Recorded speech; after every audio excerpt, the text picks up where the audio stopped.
Hi there, I don't know what I'm doing. Let's make teriyaki chicken.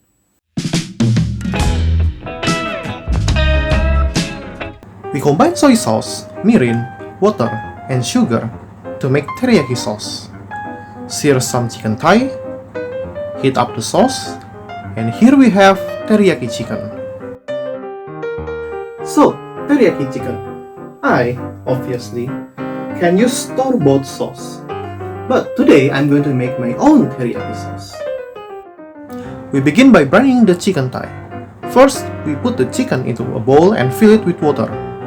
Add a few tablespoons of salt and leave the chicken swimming around for about an hour. After 1 hour, take the chicken out, let them dry, and coat them with thin layer of flour. For the teriyaki sauce, we will combine soy sauce and mirin. Then we add some water so it won't taste too strong, and more sugar because I can't add more mirin because it's super expensive. Also minced garlic because why not? And now it's time to cook.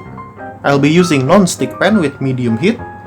Sear the chicken for 3 minutes on each side before taking the chicken out.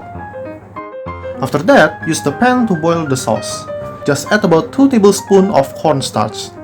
The final result should look like this. Serve it on a bowl of hot rice, and here we have our teriyaki chicken.